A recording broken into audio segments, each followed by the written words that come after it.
Olá, tudo bem? Eu sou Maria Clara Leite e este é o nosso programa, chegando com muita alegria, informação, prestação de serviço aí na sua casa. Hoje tem artesanato aqui no nosso programa, é isso mesmo, nós vamos aprender a fazer lindas velas luminárias, que é para enfeitar aí sua casa, decorar, dar de presente, enfim, você não pode perder.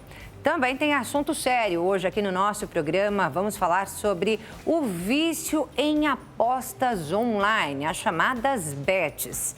E tem mais novidade da Beauty Fair, a maior feira de beleza das Américas.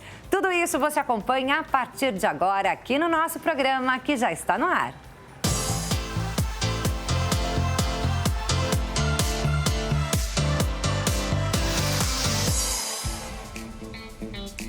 Seja muito bem-vindo ao nosso programa. Muito obrigada pela sua companhia. Uma ótima tarde para você que nos acompanha, viu? Lembre-se que você também pode acompanhar o nosso programa pelo site hittv.com.br. Siga a gente nas redes sociais, a Hit o nosso programa e também a mim, Maria Clara Leite TV, lá no Instagram. E é claro que você pode participar do nosso programa com as suas perguntas e sugestões, enviando a sua mensagem para o nosso WhatsApp, DDD 11, número 33375886. É esse número que aparece aí na sua tela. Bem, a gente está cheio de assunto importante hoje, mas a gente vai começar com artesanato, portanto, roda a vinheta.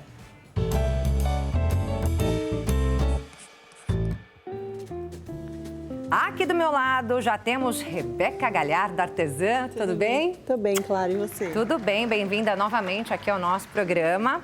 Hoje, um produto diferente, né? A Rebeca já esteve aqui, ensinou a gente a fazer sabonetes, né? Sabonetes de cupcake. Sabonetes de cupcake, isso daqui ficou um arraso. Essa mesa estava cheia de doces, só que não eram sabonetes, né? Mas hoje, gente, isso daqui tá mais arraso ainda, olha.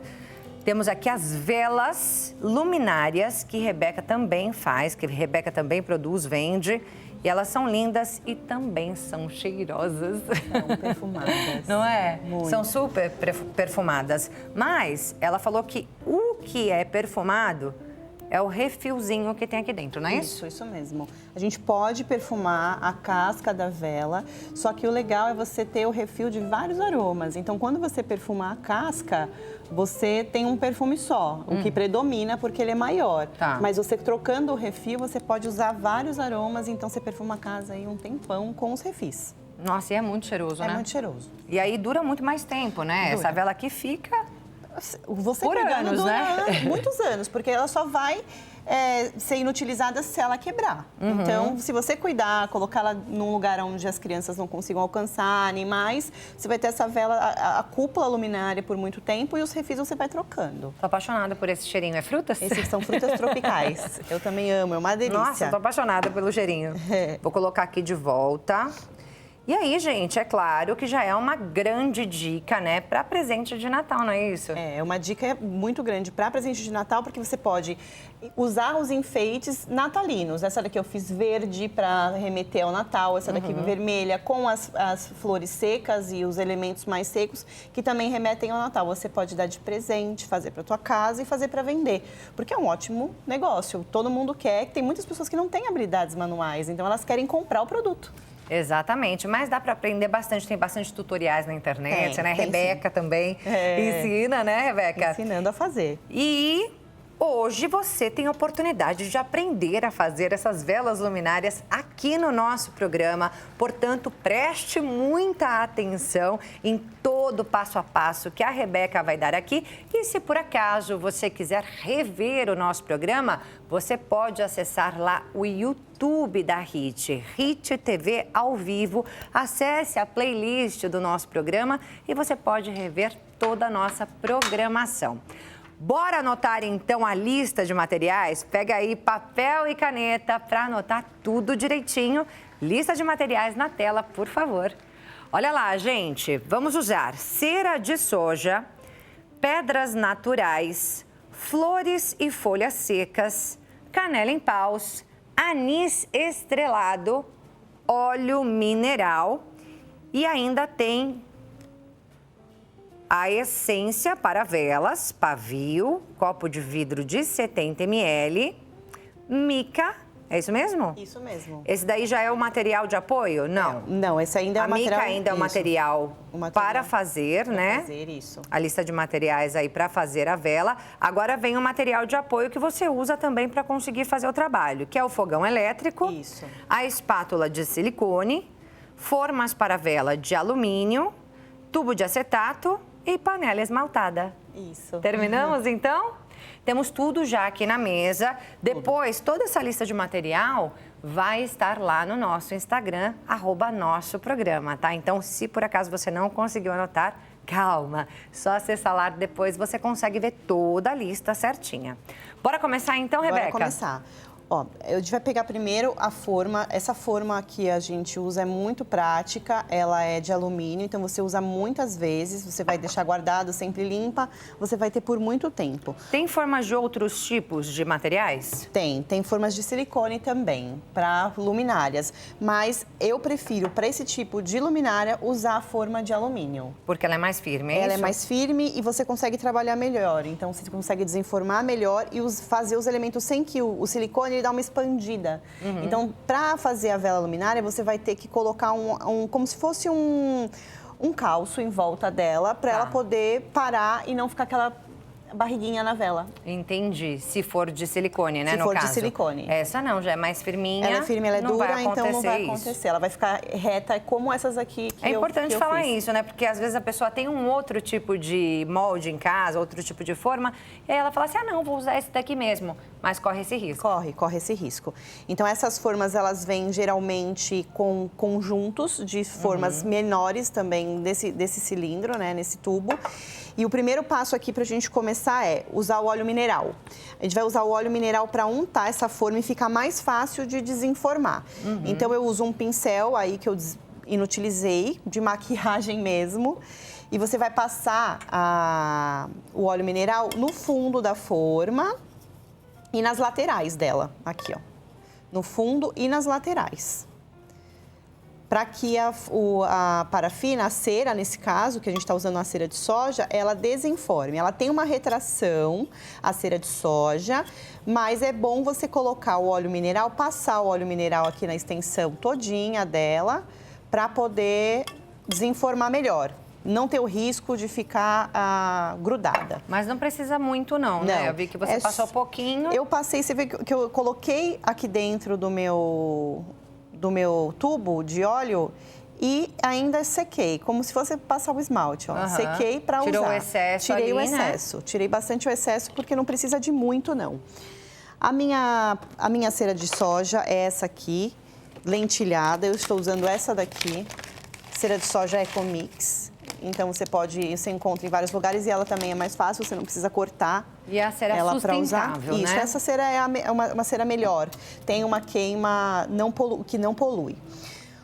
Para começar aqui, você precisa fazer o fundo dessa vela. Você já tem aí a cera derretida, é isso? Aqui tenho 700 gramas de cera derretida. Como eu vou fazer hoje uma luminária com essência, eu preciso colocar a essência antes de colocar dentro do tubo. Eu escolhi aqui essa essência de folhas de bambu. Mas primeiro você derrete. Derreti toda. Espera esfriar. Espera esfriar. Tenha uma temperatura que você consiga colocar a mão, que é mais ou menos aqui em torno de uns 60, 70. Eu vou mexer um pouquinho para ela dar uma esfriada. Ainda tá quente. Porque ainda tem um pedaço aqui, inclusive, da minha cera no fundo da minha panela. Então, eu vou... Aqui já esfria. Só de você mexer e com o ar-condicionado aqui do estúdio já esfria.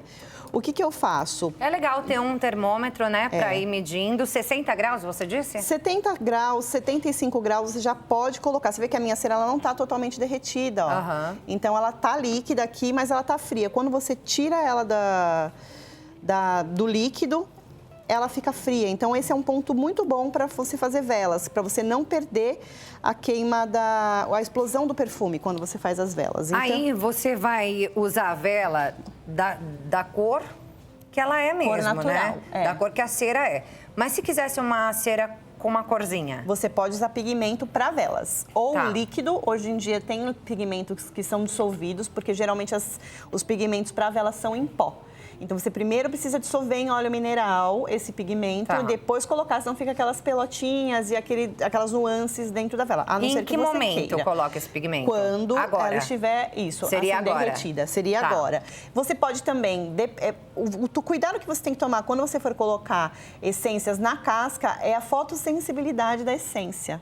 Porque a essência, no contato com a luz, ela muda de cor dependendo do perfume. Olha. Dependendo da matéria-prima que é usada. A baunilha, a canela, esses tipos de essências que vão especiarias, elas são fotossensíveis. Então, você já viu aquelas velas amarelas? Sim. Que vão ficando amarela com o tempo? É por causa da essência que você usa. Olha. Aqui eu estou usando uma essência que não é fotossensível. Ela é folhas de bambu. Então, eu tenho 700 gramas Esse aqui. cheirinho que tá aqui, ó, não é? É, exatamente. Esse Eu daí estou esse é bambu. sentindo. Esse é folhas de bambu. Ó, sente o perfume. Ele é um pouquinho diferente, um pouquinho mais suave. Sim. 700 gramas, eu uso geralmente 15% Da quantidade. da quantidade. Então, eu vou colocar aqui, ó, 100 ml de essência de folhas de bambu. Não é fotossensível, por isso que eu vou usá-la. Coloco aqui dentro da minha panela. Não altera a temperatura? Altera a temperatura, só que como a gente quer uma cera mais fria, Não tem problema. não tem problema. Aí você vai mexer para dar uma dissolvida aqui na essência. Opa, não tem problema, que caiu. Vou colocar aqui o fundo, tá? A gente vai fazer primeiro o fundo da cúpula. Tá. E eu deixo aqui para esfriar um pouquinho.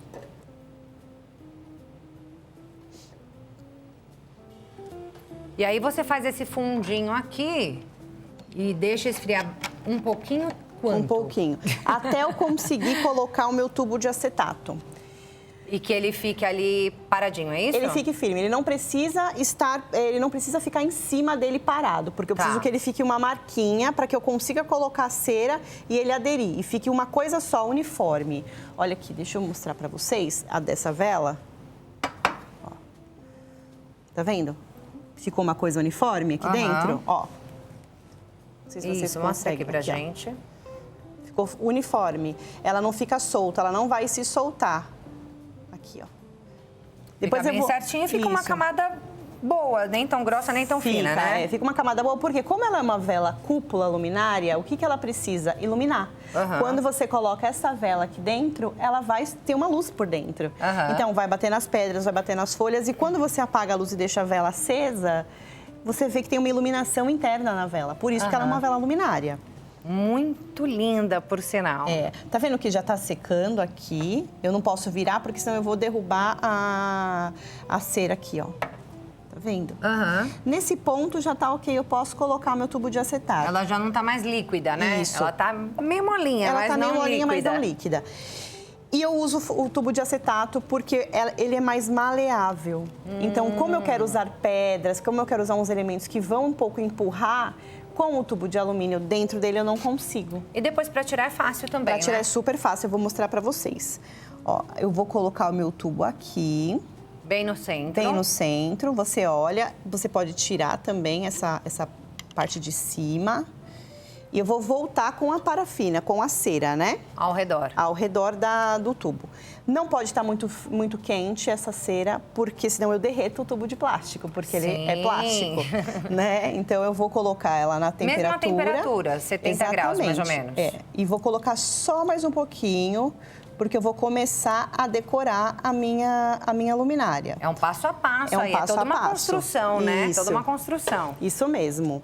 Ó, eu vou colocar esses galinhos. O que eu trouxe pra gente colocar nessas velas? Elementos das velas secas. Eu trouxe canela também, o musgo seco e as pedras. Vai ficar linda. Vai ficar linda. Essa vela vai ficar linda. Onde você compra esses materiais, Rebeca? Esses materiais eu encontro em lojas de aqui, as especiarias em lojas de cereais. As pedras em lojas que vendem pedras naturais, porque eu gosto de usar as naturais, não as resinadas. Tem em 3 lugares diferentes, Isso, então. exatamente. E você vai juntando também, porque, por exemplo, essas folhas secas são de pot-pourri. Sabe aqueles popurris que você compra um saquinho cheio de popurris?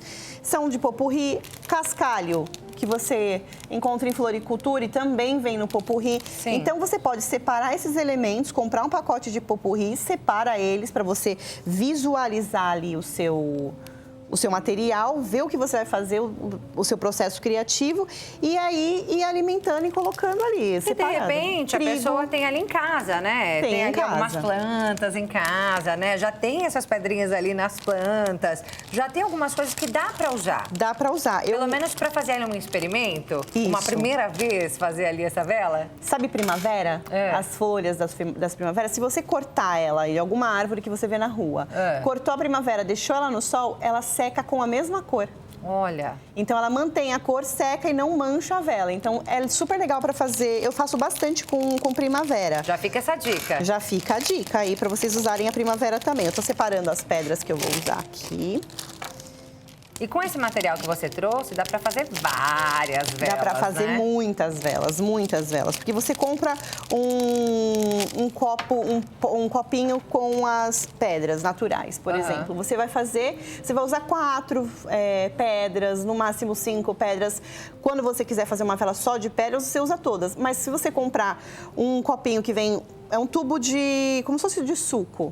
Você usa para fazer muitas velas. Eu usei, por exemplo, o cristal. Cristal eu usei nessas luminárias e usei nas minhas pedras, nas minhas velas com cimento, com concreto. Então, dá para usar e dá para fazer bastante vela. Fica lindo também, né, menina? Fica lindo. Ó, já separei aqui o meu material. Eu vou começar colocando os galhos secos, porque eu quero que ele tenha esse efeito aqui, ó. Esse efeito por fora. Eu vou colocando ele aqui dentro. E para ajeitá-los, eu trouxe um palito. Um palitinho qualquer. Um palitinho qualquer de churrasco que você tem aí. No meu caso, eu trouxe um palito de difusor. Mas você vai colocando e vai usando a sua criatividade aqui. Vai colocar no entorno todo? Não, não vou colocar no entorno todo. Eu vou colocar em uma parte e aí eu deixo essa parte livre, uso um outro pedaço, porque eu ainda vou colocar os outros elementos. Então, eu tenho que ter espaço para isso. Ó, e você encaixa lá embaixo? Encaixa naquela lá primeira embaixo, camada que você fez? Na primeira camada mais molinha. Tá. Você vê que ele entra, ele adere lá dentro, ó. Tá. Aqui tá meio grudentinho por causa da essência que eu deixei cair aqui. Mas não tem problema, porque é só essência. Não tem problema, ao contrário, na verdade ficou bem perfumado o nosso estúdio. Bem perfumado. Né? Foi uma beleza. Pronto. Como eu já comecei a colocar os galhos para sustentar, vou voltar agora com a cera novamente. Colocar mais um tanto. Isso, eu vou colocar agora até a parte de cima. Ah, vai colocar tudo já. Eu vou colocar até a parte de cima. Não tem problema, já tá secando, então como eu fiquei colocando a espátula aqui, ela tá empelotadinha, mas é isso mesmo, eu quero uma cera mais fria. Não tem problema que ela esteja assim? Não tem problema. Eu prefiro que ela esteja assim porque ela vai secar mais rápido e o perfume vai prevalecer, porque se eu ferver a cera, primeiro que ela vai ficar amarelada, vou estragar minha cera e segundo que eu vou desperdiçar todo o perfume. Às vezes a gente, ó, quando isso acontece, não tem problema. O que eu vou fazer? Boiou, né? Não tem problema, porque a cera tá mais quentinha. Eu vou colocar alguma coisa aqui dentro, ó. Tá vendo? Pra pesar. Pesou, voltou pro fundo, porque o fundo, essa parte da casca do fundo tá seca. Então, ele pesa, não tem problema, eu volto e continuo colocando. E foi uma beleza que você tinha exatamente... Porque isso, né? isso pode acontecer. Um produto ali no tamanho certinho. Mas isso pode acontecer e o que eu indico fazer? Coloca uma fita antes de colocar dentro da cúpula da pote de alumínio. Coloca uma fita aqui para vedar o acetato e você pode colocar água. Ah, boa ideia. Se você não vedar, a água vai misturar com a cera. Aí não vai dar certo, né? Não vai dar certo. Vai estragar e você espera secar e derrete de novo a cera e aí faz de novo. Mas enquanto isso, Você pode usar o que entrar aí dentro, você coloca. Eu já tinha feito e tinha acontecido isso, então eu já sei que o meu tubo de óleo mineral que está cheio vai dar super certo. Exatamente do mesmo tamanho do acetato. Exatamente. Eu vou colocar só mais alguns galhos aqui para poder... E essa parte de fora é legal que apareça mesmo. Depois...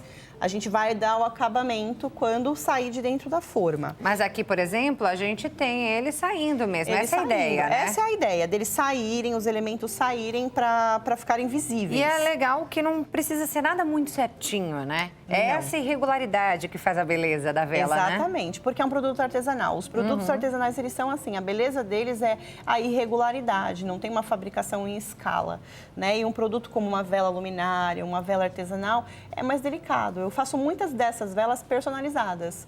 As clientes entram em contato comigo e aí elas pedem, eu gostaria de uma vela colorida, de pedras todas coloridas. E aí eu vou usando ali a criatividade com as informações que a cliente me passou e faço uma vela exclusiva para ela. Tá. Então essas velas podem ser exclusivas. Personalizadas. Exatamente. Você pode personalizar a vela para o seu cliente. Nessa temperatura que a gente está aqui, eu consigo já colocar o meu musgo seco também. E eu vou empurrando para fazer mesmo uma caminha, tá? Com a parte de cima aparecendo. Eu quero que ele faça uma caminha para eu poder também apoiar aqui. Só para as pessoas em casa saberem, fica bem na bordinha, não é isso? Fica bem na bordinha. Vocês estão... É um pouco difícil de ver assim, né? É. Mas fica bem na bordinha. Não dá pra gente virar, né? Não dá pra virar porque é líquida. É isso. Mas exatamente essa visão que eu estou aqui, é essa visão que vocês vão ter aí, fazendo as velas. Exatamente essa mesma visão. E aí eu coloco o musgo, por exemplo, aqui, ó. O musgo, tirar o vidro para vocês verem também melhor. O musgo tá exatamente... Posso pegar? Pode, claro. Ó. O musgo tem a parte de dentro dele e a parte de fora. Então ele tá preso, ó. Ele tá preso aqui. Essa é a ideia. Essa é a ideia. Ele fica exatamente assim, essa é a visão que a gente tem aqui de dentro. Tá bom? Porque as pedras precisam flutuar. E ele não afunda não, né? Não, ele não afunda. Eu vou afundando com o palito, o musgo e os outros elementos para deixar essa nuance dele saindo de dentro da cera. Mas eu gosto... Da borda aqui, né? Isso mesmo. Por que a cera precisa estar mais fria? Porque tem uma técnica para a pedra não afundar. Porque a pedra é pesada e a cera é líquida. Então, se eu colocar a pedra, joguei a pedra aqui. Ela vai lá para baixo. Ou todos os elementos, qualquer elemento que eu vá usar, eu vou usar e vou falar, eu quero já fazer com rapidez, com 100%. Não dá certo. Artesanato é paciência, não Rebeca. dá certo. Não existe artesanato rápido, existe? Não existe. Eu nunca vi. Não, eu também não. Vou colocar aqui os paus de canela também. Viu que ele começa já a parar? Clara, ó. Eles estão parando já aqui. Eles não descem. Mas eles não são tão pesados quanto as pedras, não são né? tão pesados. Por isso que a pedra é o último. Eu coloco por último, aí. porque eu espero... A cera já vai esfriando. Vê, ó, consegue ver aqui? Tá bem branquinha as bordinhas? Isso aqui é a cera já esfriando. É bom quando a gente tem um ar-condicionado por causa disso. Você consegue fazer um pouquinho mais rápido do que o normal, né? Mas nada de colocar um ventilador aqui. Olha... Ou um secador frio. Pode colocar. Pode? Se a pessoa quiser acelerar o processo... Não, o único problema é que não pode ser quente por causa do acetato, mas frio... Não, frio. Joga o vento frio. É, né? Tá ótimo. Se quiser fazer também de frente para o ventilador... Não tem problema, porque vai esfriando aqui, vai acelerando o seu processo. Se você precisar desse tempo, se tiver com o tempo mais curto, uma ótima ideia você deu. Uma ótima ideia. Tá vendo? Uma ótima ideia. Eu vou colocar aqui alguns cascalhos também. Essa vela vai ficar bem cheia. Bem linda. Bem decorada. Bem decorada, bem cheia de elementos. Olha aqui. Agora eu vou começar a colocar as pedras. Então, eu vou apoiar as pedras... um pouco no musgo seco e um pouco no galho, mas afundando para que ela saia da cera. Porque é isso que eu quero. Eu costumo escolher as pedras que tenham essa parte de um lado ou do outro mais retas. Tá vendo? Justamente por aquilo que eu tinha dito do acetato na hora de desenformar. Que aí ele passa por aqui e não bate nessa parte que é mais irregular da pedra. Então, eu prefiro pegar essas pedras que são mais retas. Na hora que eu estava escolhendo, você viu que eu fui pegando algumas, escolhendo? Sim. Justamente para poder ficar para fora a parte irregular, que fica super bonito, e a parte que está mais regular, a gente colocar dentro da parte que vai desenformar. Mais compridinhas também, né? Isso, mais compridinhas. Aqui, ó, tá vendo que ela já tem uma dificuldade para entrar? Então, eu vou pegar uma outra. Um pouquinho menor. Um pouquinho menor. Olha essa que linda. Linda mesmo. Eu vou colocar aqui, no meio dos galhos saindo. Ó. Vai usando a criatividade, né? Vai usando a criatividade. E agora já tá tudo bem branquinho. Tá tudo bem branquinho, porque boa parte da cera já está seca. A gente consegue virar ainda? Já ou ainda não? Ainda não, porque tem um pouquinho ainda... Ó, põe a sua mão aqui, ó. Apesar de estar seca em cima, tá quente. Então, aqui tá líquida. Tá. Essa parte, a borda, que é a parte de cima, ela está mais sequinha mesmo, mas né? a parte de dentro... Seca mais rápido. Seca mais rápido. Pra secar tudo, quanto tempo, mais ou menos? Sem você acelerar o processo, ela vai levar mais ou menos umas 4 horas para isso acontecer. 4 horas? 4 horas, aí exatamente. Aí é paciência mesmo, é paciência, né, colega? Vou colocar aqui. Aí tem que ter bastante paciência, Sim. porque o resultado demora um pouquinho. Demora um pouquinho. E aí você pode fazer algumas, enquanto isso, que elas vão esfriando, e deixar ela secar. O meu conselho é desenforme apenas quando estiver fria. Não tente desenformar quando ela estiver morna ou quente. Você vai perder a vela. Vai desmanchar. Vai desmanchar. Ó, eu vou fazer aqui a vela que vai dentro. Boa. Né? Vamos colocar, usar o mesmo... Ali você colocou essência, né? Já coloquei a essência. Então, eu vou seguir o padrão aqui da mesma essência. Como eu tenho ainda a quantidade de cera que dá para fazer 2 copinhos de vela, vou usar. Que já está com essência, inclusive. Que já está com essência, então eu vou já usar aqui. A cera. Isso mesmo. Eu vou colocar o pavio no centro do copo. Se você tiver aí um centralizador de pavio, você pode usar também, ou aqueles hachis. Mas aqui nesse tamanho de copo não tem necessidade.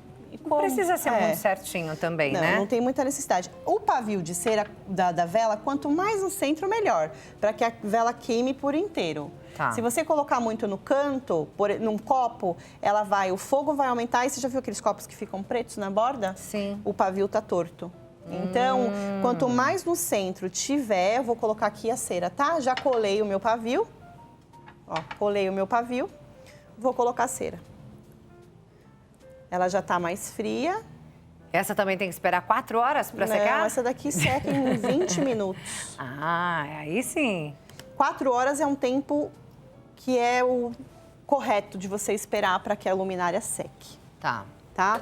Ela pode secar aquele tempo antes. Confortável, né? Que é confiável. É, confiável. Com certeza você vai tirar e vai estar certinho. Exatamente. É isso aí. Eu trouxe uma vela pronta, a luminária, para a gente desenformar. Essa daqui já tá seca, né, já gente? tá não vai seca. precisar esperar 4 horas. Não vai precisar esperar. Mas eu tirei o acetato com muita facilidade. Você vê que você pode usar novamente esse acetato depois. Você limpa com um papel, toalha mesmo, tira essas rebarbas e reutiliza. Então, eu geralmente não tiro isso daqui, não tiro a tampa dele, para poder reutilizar neste processo de luminária. Usar só para eles. Então, 2 tubos de acetato, um tubo de acetato que você tiver, você vai conseguir usar pelo menos umas 4 vezes, ou até mais. Eu uso mais. Depende do estado dele, né? O estado Depende de conservação. Isso. Para tirar ele, esse acetato aqui desse meio, você precisa apertar, fazer alguma coisa? Mostra a técnica pra gente, Rebeca. Eu não consigo colocá-lo de volta. De volta. Aqui, mas você só vai puxar. Pegou aqui na parte de cima e fez assim, sentiu, porque a vela tá seca. Então, ela já vai dar uma soltada do acetato. Você puxa e tira. Dá uma mini rosqueada ali. Uma mini rosqueada, é isso. E é exatamente o que fica aqui dentro da luminária. A marquinha do acetato. Tá vendo lá no fundo? É isso. A marca do acetato saindo. Eu vou tirar essa parte daqui e vou ensinar vocês a dar um acabamento, porque às vezes ela precisa de um acabamento. Ó, não tem muito segredo. Untou a forma, ela sai facinho. Ela sai super fácil e fica assim, com esse acabamento, porque eu deixo a cera mais fria. Ela não vai ser uma vela extremamente lisa, porque se eu fizer com a cera muito quente, vou derreter o acetato, não vou conseguir a temperatura certa para poder colocar os elementos aqui. Tá. Então, o que eu faço? Eu dou uma olhada na vela, vejo se ela ficou com a altura ok. Para mim, a altura está ok. E eu dou um acabamento com o soprador térmico, que é dá um tchan ali na parte de cima do acabamento, não fica com muitas rebarbas, né? Então... Mas olha, eu tô amando, viu, Rebeca? Tá gostando? Já é dica aqui, ó, para dar de presente para todo mundo da família no Natal, não é não? Já é sim. Eu vou usar essa forma para poder só apoiar para vocês verem melhor aí. Tá bom? Mas não precisa colocar em cima da forma se vocês não quiserem. Você prefere que eu fique e deixe em cima porque eu não quero bater o vento direto no vidro. Por isso que eu vou fazer, tá? Aqui eu vou ligar na temperatura menor. Tem 2 temperaturas, geralmente soprador térmico, e eu vou dar o acabamento. Vou tirar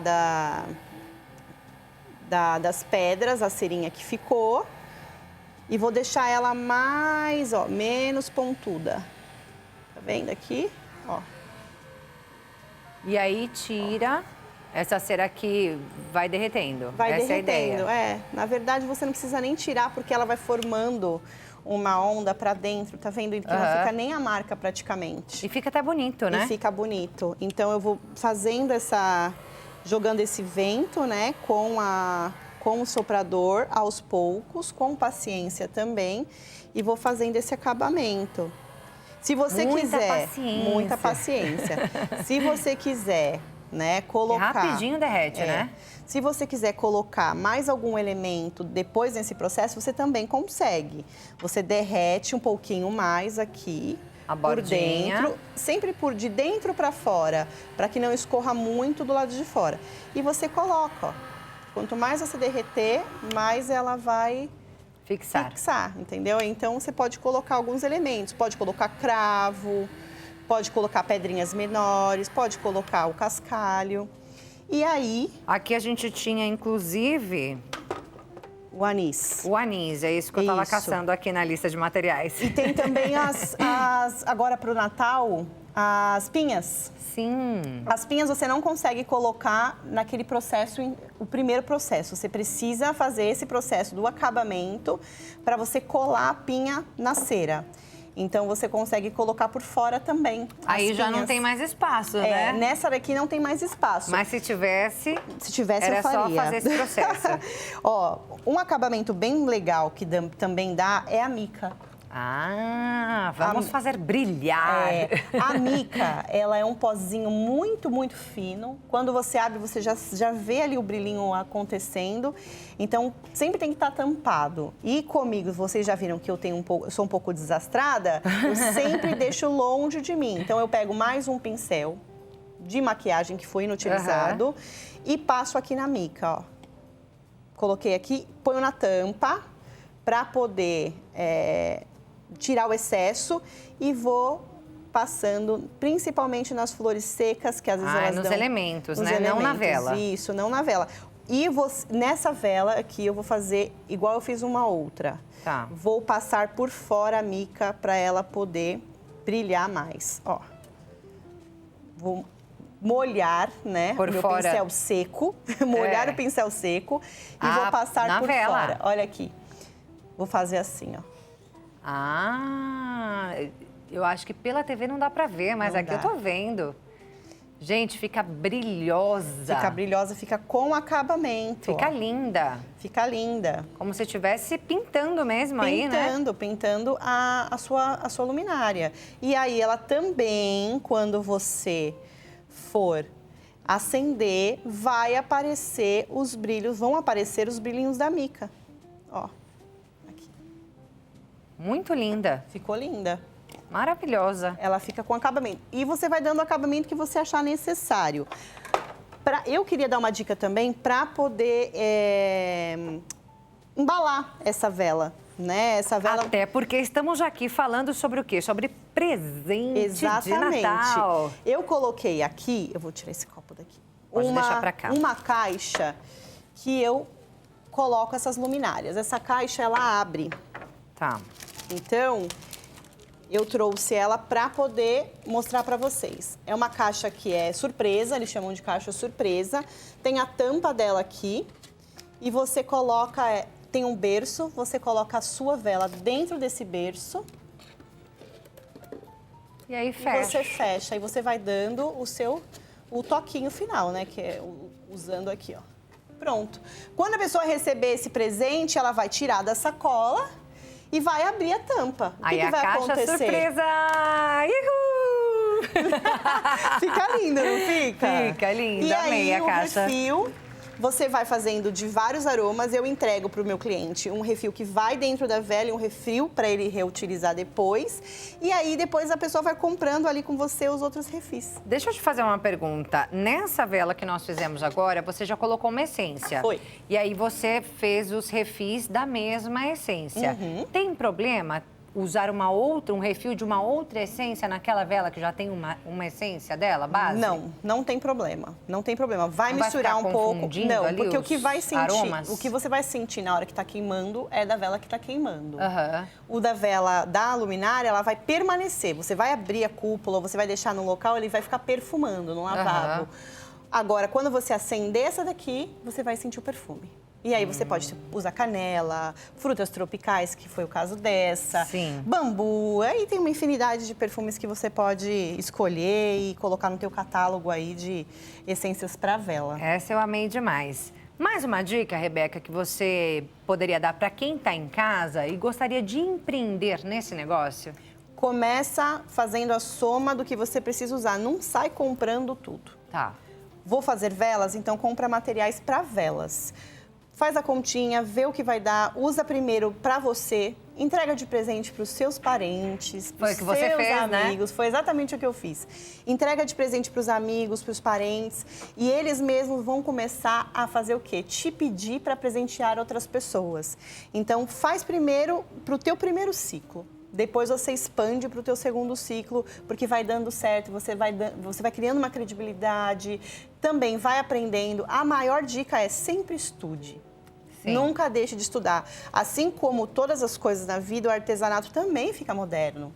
Então, você precisa sempre estudar, fazer suas listinhas de coisas que você ama, de coisas que você tem como referência e como você não quer também se parecer. Isso é importante, porque hoje em dia você precisa se destacar. Muitas pessoas fazem, né, o artesanato. Tem que colocar ali o seu jeitinho, né? Tem que colocar, personalizar do seu jeitinho. A tua identidade no teu produto. Então, sempre usar a criatividade e seguir os passos, não atropelar todos os passos que precisam ser dados, né? Começa com você, sua família, sua casa.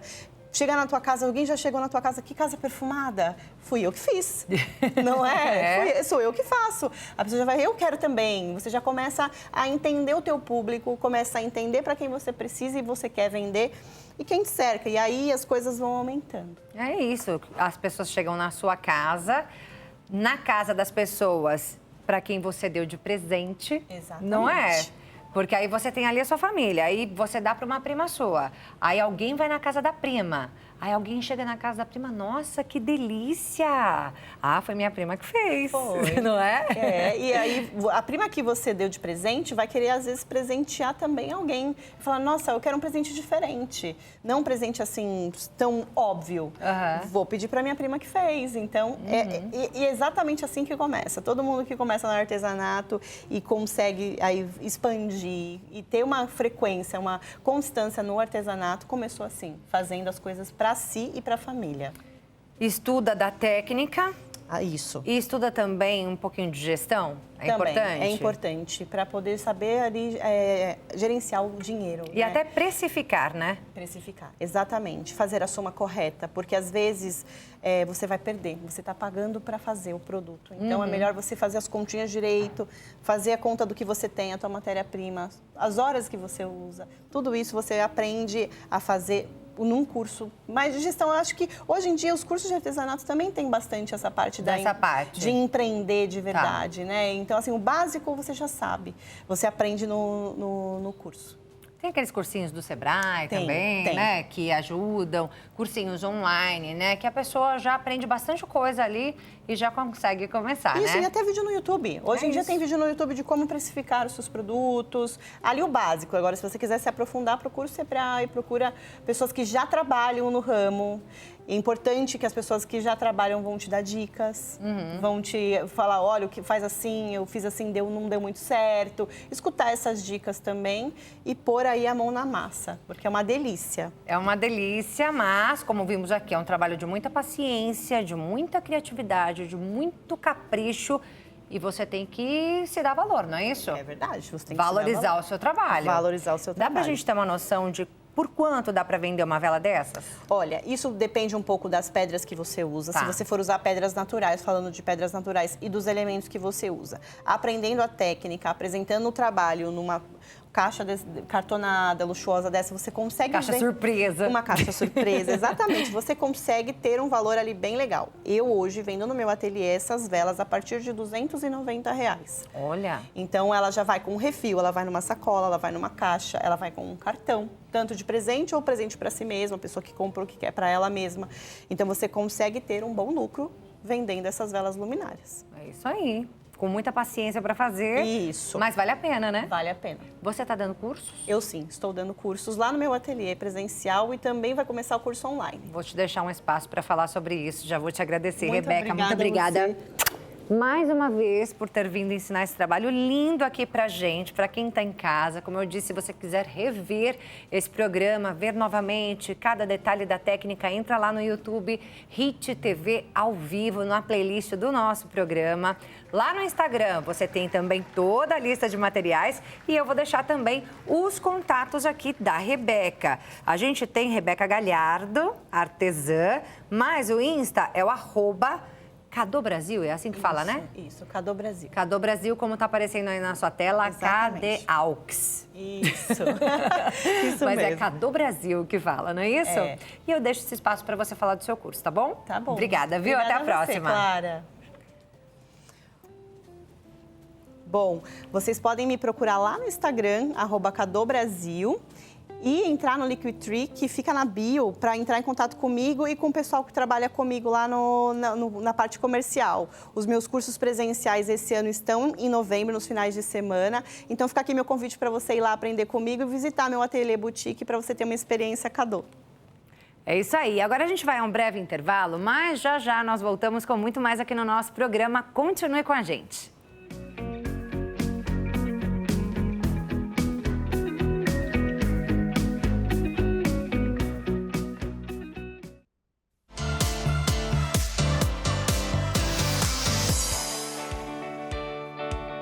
E nós já estamos de volta. Mais uma vez, uma ótima tarde a você que nos acompanha. Muito obrigada pela sua companhia. Olha só, agora aqui no nosso programa nós vamos falar de beleza. É isso mesmo, ao longo desta semana nós estamos mostrando algumas novidades que foram apresentadas na Beauty Fair, a maior feira de beleza das Américas, que aconteceu aqui em São Paulo recentemente. Nós já mostramos alguns produtos em outras reportagens e hoje você acompanha uma reportagem que vai mostrar um creme esfoliante que não danifica a pele e também uma cera de depilação que leva muito mais segurança às consumidoras. Vamos acompanhar.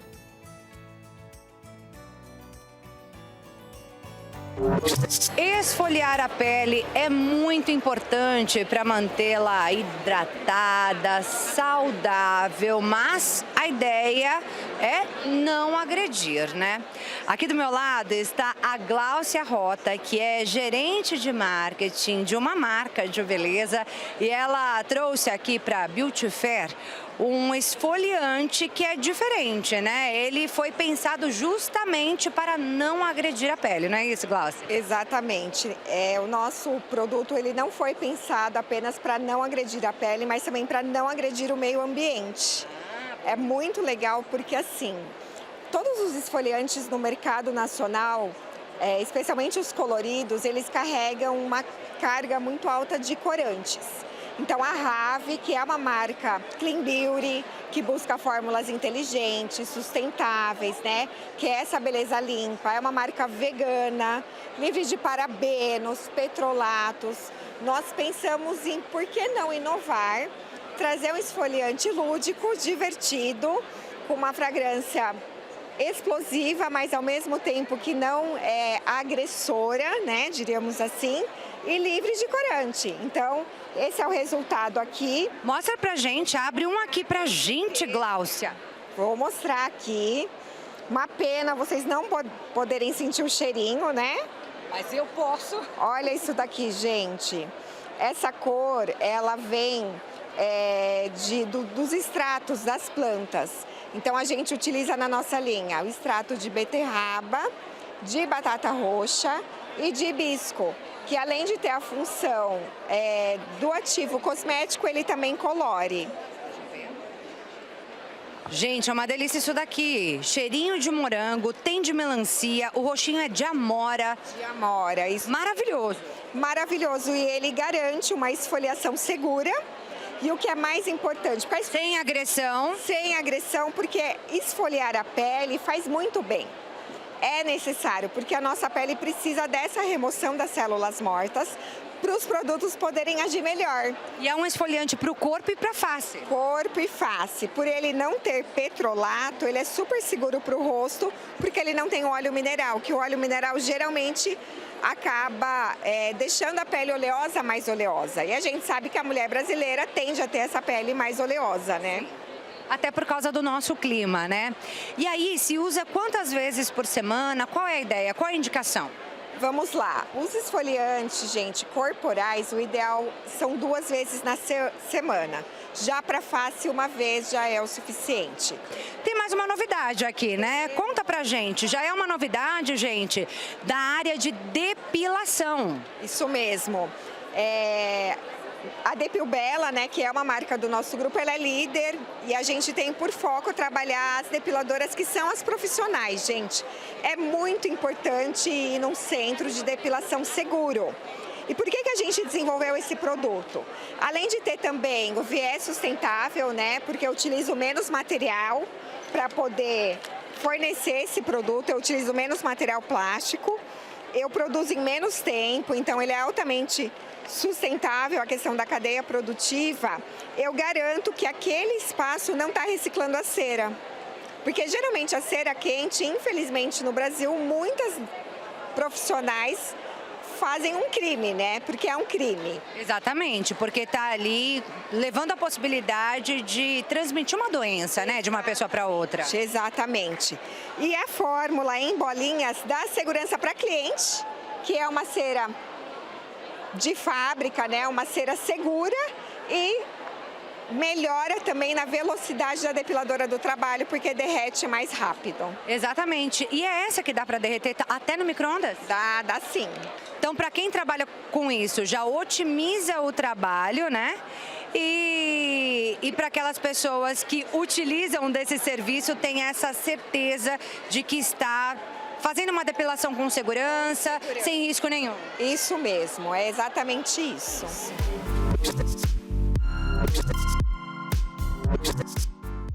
Que bacana, né, gente? Quanta coisa legal que a gente conheceu lá na Beauty Fair. E você segue acompanhando as novidades com a gente nos próximos programas. Agora nós vamos a mais um breve intervalo, mas já nós voltamos falando de um assunto muito sério aqui, hein, gente?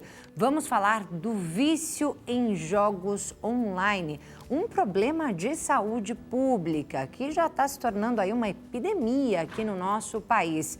Quer fazer alguma pergunta sobre esse assunto? Já aproveita esse intervalo que nós vamos agora e manda a sua pergunta para o nosso WhatsApp. DDD 11, número 3337-5886. 3337-5886. Participe, nós estamos esperando a sua participação. Até já!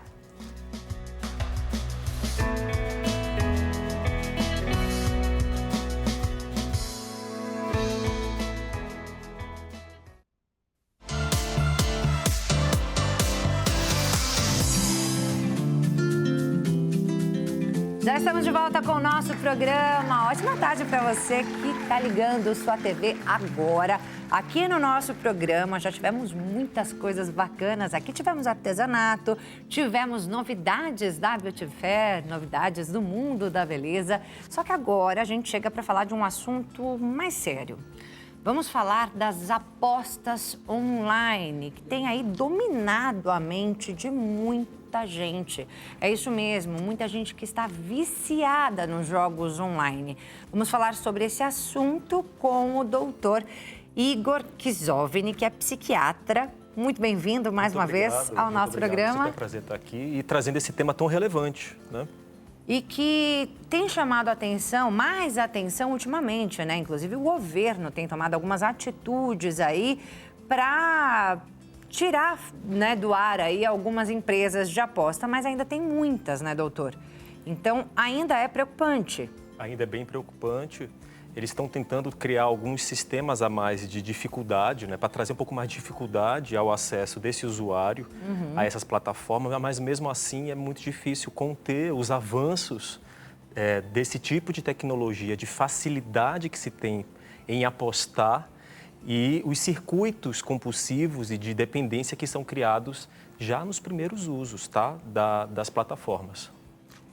Já podemos dizer que é um problema de saúde pública, é um problema de saúde mental, é um problema que interfere na saúde financeira dos brasileiros.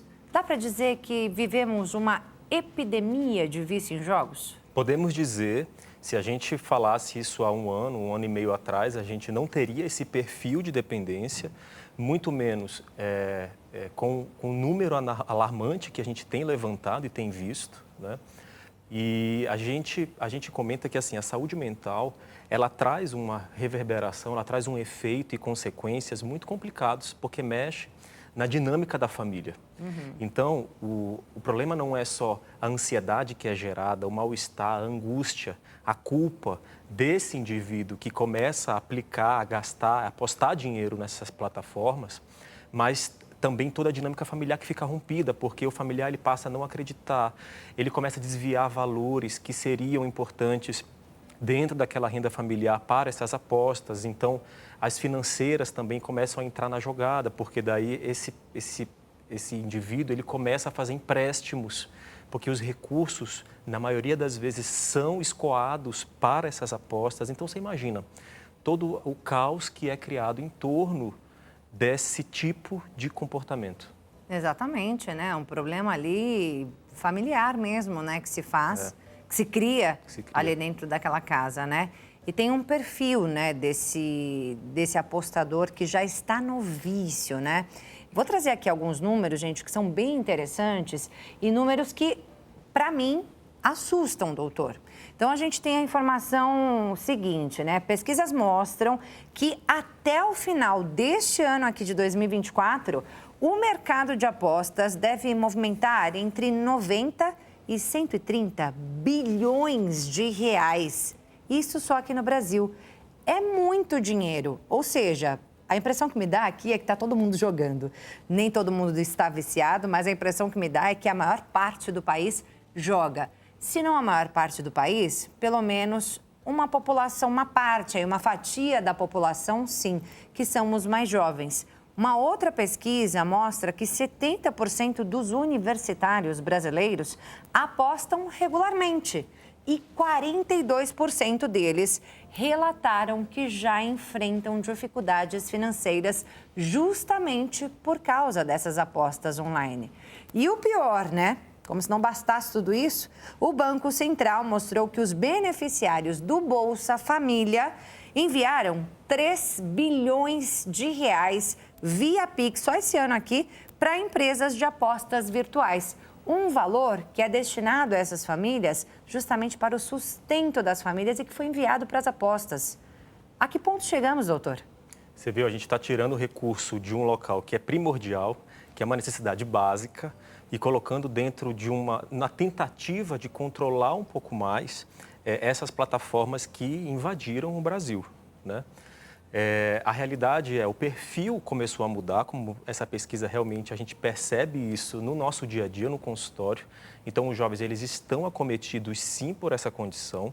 É uma condição clínica, né? A gente consegue classificar isso dentro da classificação internacional de doenças como vício e dependência e compulsão por jogos. Tem o CID ali, né? Tem o CID, exatamente. É reconhecida como doença pela Organização Mundial da Saúde. Isso, e pelo DSM, que é a nossa classificação de doenças mentais universal também. Né? Então, a gente tem essas duas entidades que já nos sinalizam isso e é de grande preocupação mesmo, porque imagina que o circuito é muito similar ao circuito das drogas.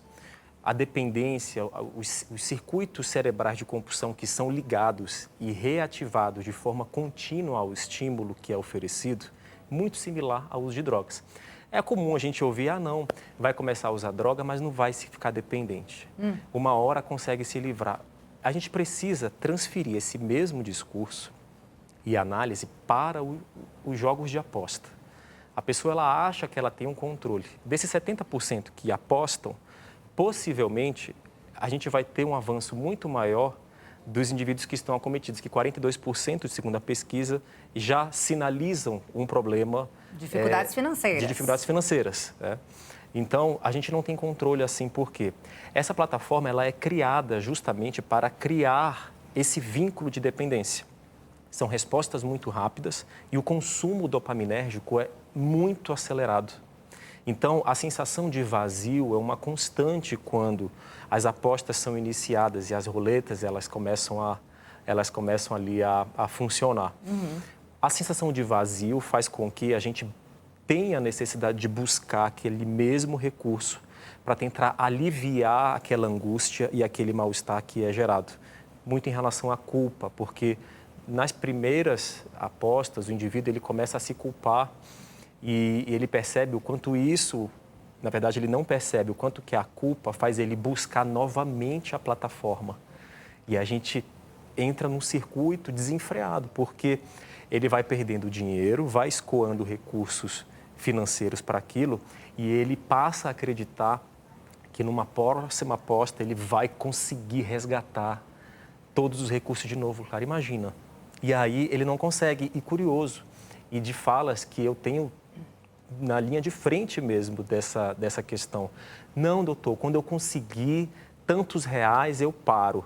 Aí ele consegue exatamente o valor que ele precisa, às vezes até um pouco mais, ele consegue fazer um saldinho positivo, ele pega esse mesmo recurso e coloca tudo de novo na plataforma, não tem fim. Então, quer dizer, ele devia 10 mil, ele recebe 15, ele não paga os 10 mil que ele devia e ele gasta os 15. E ele gasta os 15, perfeito, exatamente assim. Então, a gente precisa realmente enxergar isso como uma situação de saúde pública que envolve várias classes sociais. A gente não está falando apenas do indivíduo que tem uma conta recheada e que vai apostar apenas o dinheiro do trabalho dele. A gente fala de classes sociais distintas e fala principalmente do início de dívidas, de criação de dívidas, que não era uma realidade antes desse cenário de apostas. E isso realmente é um caso que tem tratamento e precisa ser visto como, de fato, uma dependência. Se não for visto como dependência, a vida desse indivíduo vai cada vez se enroscar mais e, claro, ao entorno também, né? Porque a parte social começa a ficar prejudicada porque ele se sente mal de compartilhar essas questões com os amigos, esconde, com a família, esconde. Então, o esconder, quanto mais ele se isola, é pior? É muito pior, porque daí ele passa a usar cada vez mais ainda o mundo virtual como um artifício para escapar da realidade, né? E aí passa a minimizar. Se alguém fala, nossa, mas você está apostando, mas eu tenho controle. Não, mas está tudo certo. Não, mas eu só aposto para brincar. Mas é só para me divertir um pouquinho. Todos vão preservar a mesma fala. Então, se você tem aí na sua casa alguém, né, que já tem jogos de aposta, principalmente jovens, precisa ter um olhar um pouco mais incisivo e questionar um pouco mais, perguntar se realmente não tem sido feito dívidas, empréstimos em financeiras, se aproximar um pouco mais desse jovem para entender a realidade que ele está inserido e buscar meios para realmente conseguir contornar essa situação. Ficou muito mais fácil, né, doutor? Você falava do perfil desse novo apostador, né, que em sua maioria é o jovem de 21 anos, diz a pesquisa aqui, né, 70% dos universitários brasileiros com média de idade de 21 anos, né, então é mais ou menos dessa idade até 30 anos, é isso? Mais ou menos isso. Até Exato. 30 anos. Tem criança também nesse meio, doutor, será? No criança a gente não tem percebido, graças a Deus, não consegui isso ainda não. Porque não tem acesso ao dinheiro. Não tem acesso ao dinheiro. Mas aquele que já tem acesso ao dinheiro...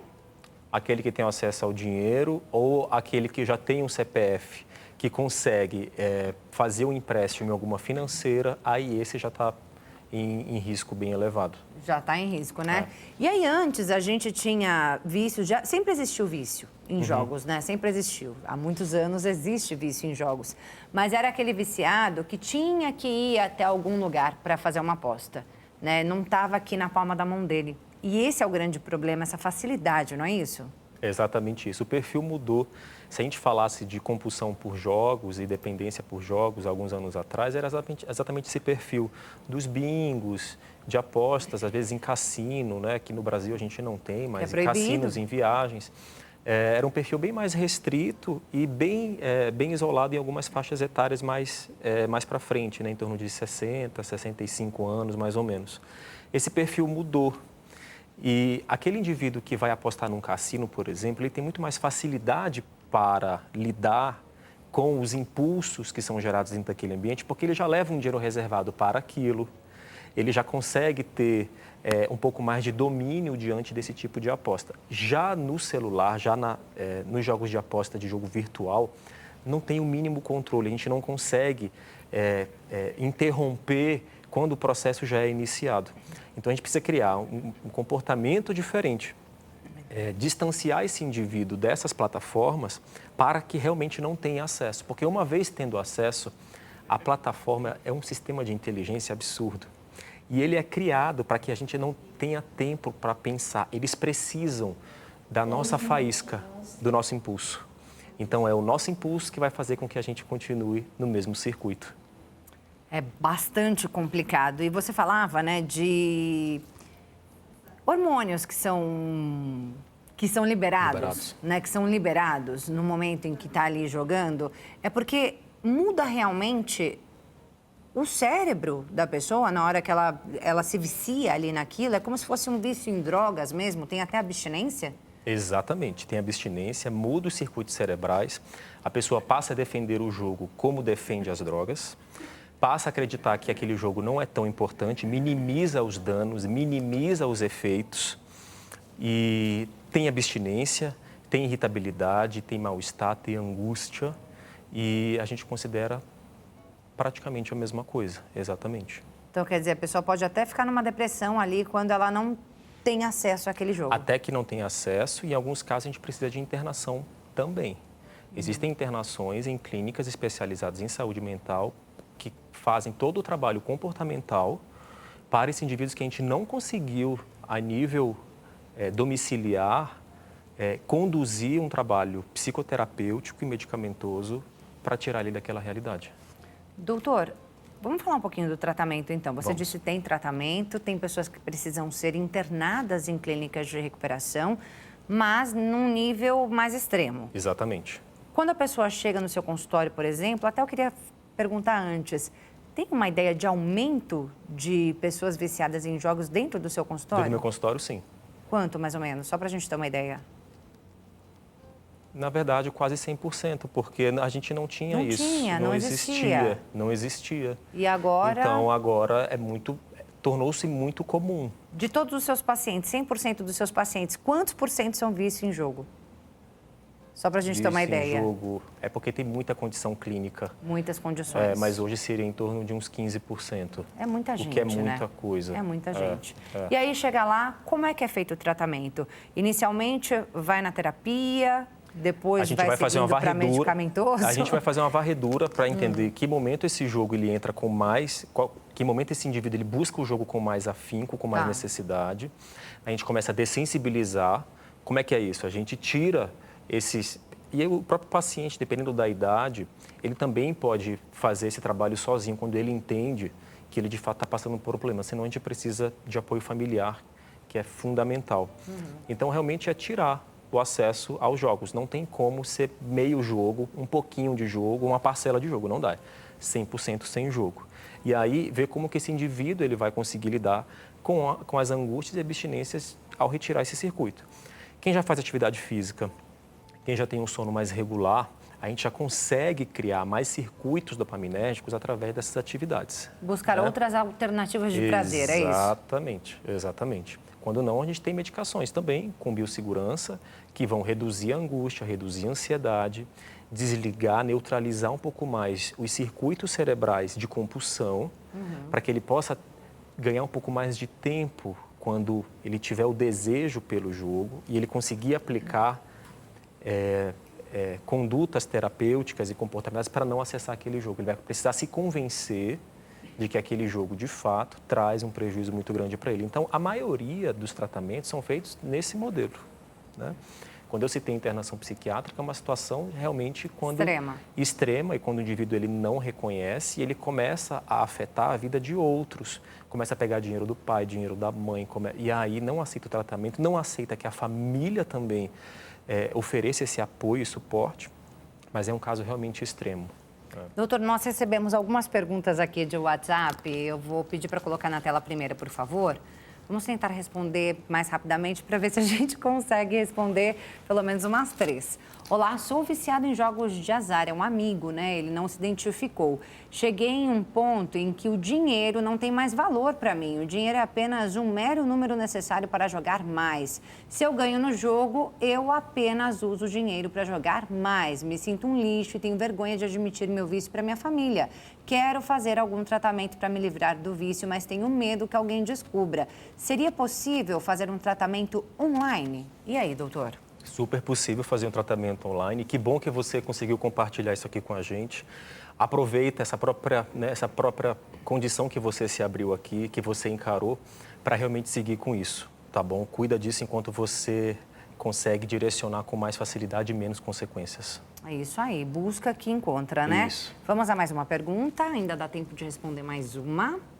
A Fabiana, aqui de São Paulo, diz: boa tarde. Para tratar vício em jogos, é preciso procurar um profissional especializado nesse tipo de vício, psiquiatra ou psicólogo? Obrigada, Fabiana. Não necessariamente precisa ser especializado em jogos. Tanto o psicólogo quanto o psiquiatra, eles vão conseguir, vão ser importantes e peças fundamentais nesse tratamento. Não tem um mundo ideal. Começa por onde você tem mais acesso ou indique também o que você tem mais acesso. Obrigado pela participação.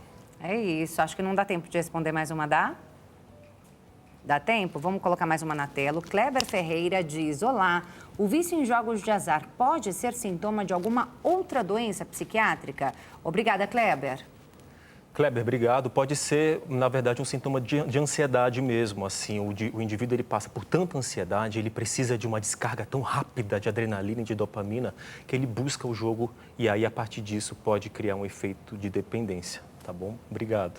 É isso aí, mas não custa também buscar um especialista, né, doutor? Sem dúvida. Para todas, eu queria que você deixasse essa mensagem, né? A gente está encerrando aqui para que as pessoas busquem, né, ajuda, se sentirem que existe a possibilidade de estar viciado. Busquem ajuda. Existem muitos profissionais de saúde mental que são capacitados e habilitados para isso.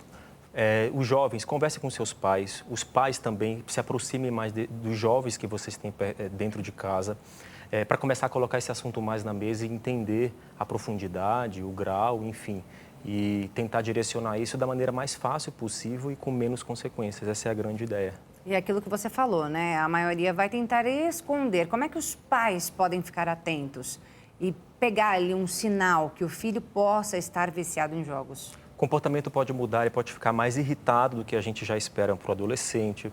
Ele pode começar a mentir um pouco mais. Se os pais questionarem sobre os jogos, ele vai tentar direcionar para que aquilo não seja uma verdade. Então, depende muito. Os pais, normalmente, eles conseguem até que sacar, isso é muito bom, com facilidade, porque depende muito do perfil do indivíduo. Tem indivíduos que jogam o dia inteiro e não fazem aposta. Então, depende muito do perfil desse jovem que tem em casa. É isso aí, acho que é uma excelente dica, né, para a gente ficar alerta. É um assunto muito importante que a gente trouxe e eu já te agradeço imensamente por ter trazido tantas informações importantes para a gente, doutor, porque a gente vive um momento de realmente uma epidemia aqui no nosso país com relação aos vícios em jogos. Muito obrigada, eu vou deixar aqui seu contato lá no Instagram do doutor Igor Czovny,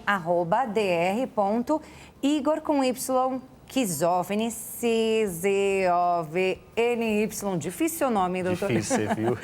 Mas tá aí na tela para você colocar lá no Instagram e poder observar outros conteúdos que o doutor coloca lá, certo? Exato. Muito obrigado, Clara, pessoal da Hit TV. E eu espero, em breve, contribuir com um pouco mais aqui sobre saúde mental. Obrigado. Com certeza, contribuiu demais. Muito obrigada mais uma vez e até a próxima.